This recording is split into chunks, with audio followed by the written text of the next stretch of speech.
जो अन्याय हुआ सबको, बजट में कोई न्याय नहीं मिला, वो न्याय दिलाने के लिए हम लड़ रहे हैं। इंटर्नशिप परमानेंट नौकरी नहीं है, या और जो व्यवस्थाएं बनाई जा रही हैं बजट के माध्यम, वो पक्की नौकरी नहीं है। समाजवादी पार्टी का मानना है कि बजट के माध्यम से जब जनता ने आपको तीसरी बार चुन करके भेजा है, तो पक्की नौकरी के लिए क्या इंतज़ाम है।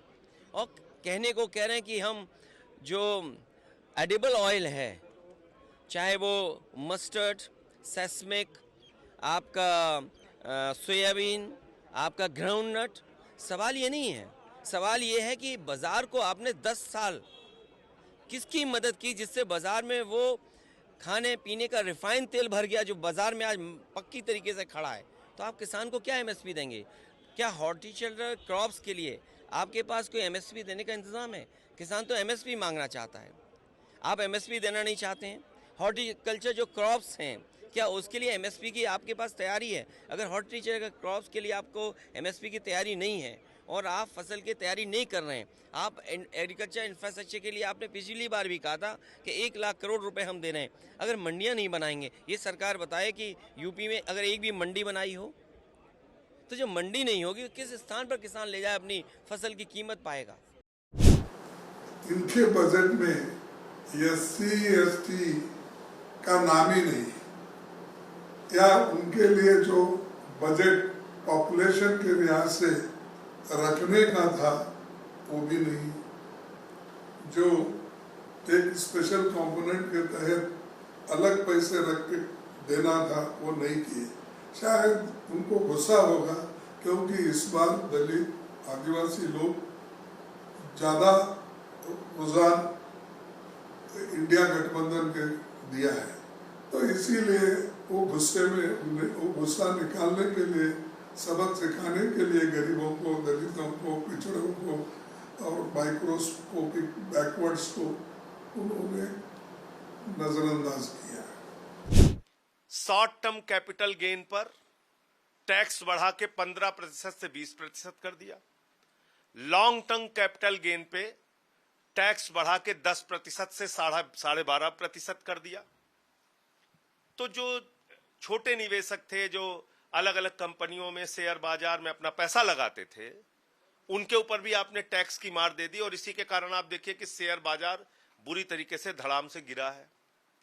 तो इस बजट से घोर निराशा इस देश के करोड़ों लोगों को हुई है, जो महंगाई से, जो निजात पाना चाहते थे, जो एमएसपी दोगुना पाना चाहते थे, जो अग्निवीर जैसी योजना से छुटकारा पाना चाहते थे, और एक बड़ा वर्ग कर्मचारियों का जो ये उम्मीद कर रहा था कि पुरानी पेंशन आप बहाल करेंगे, उस पर कुछ नहीं बोला आपने, चुपचाप रहे।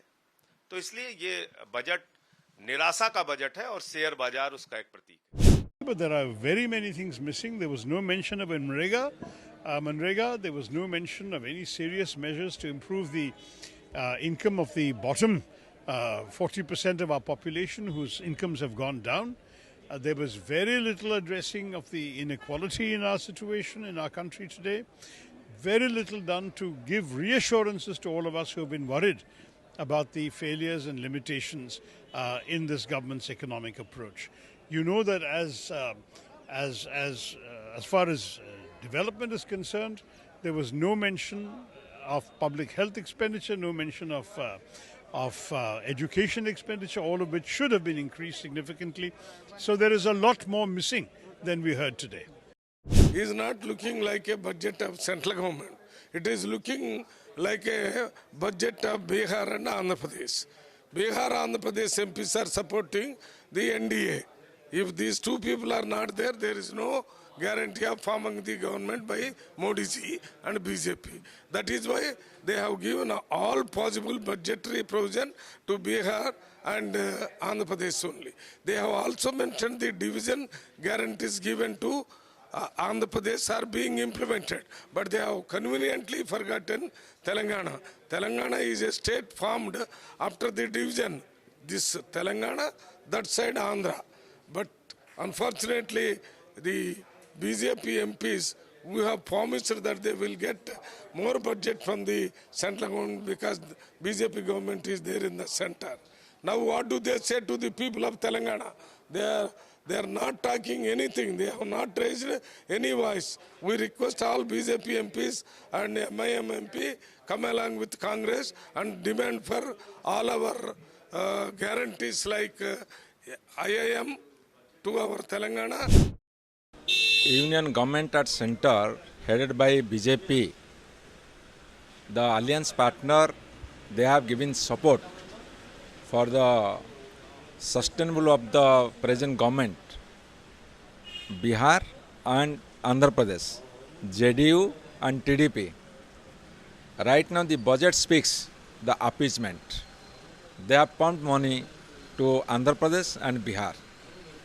This is the very, very unfortunate thing for the state of Odisha, and the people of Odisha have given a heavy mandate by sending 20 MPs to the Lok Sabha from BJP party, and they have not raised any demand to get more and more allocation to the state. This is most unfortunate thing. And you see, they have found money to Andhra Pradesh for Polavaram project. There are so many colleges, so many institutions, so many things, and to Bihar also to satisfy them, to keep them with them. That's why they are doing it openly, but they have deprived Odisha to get its demand to fulfilled.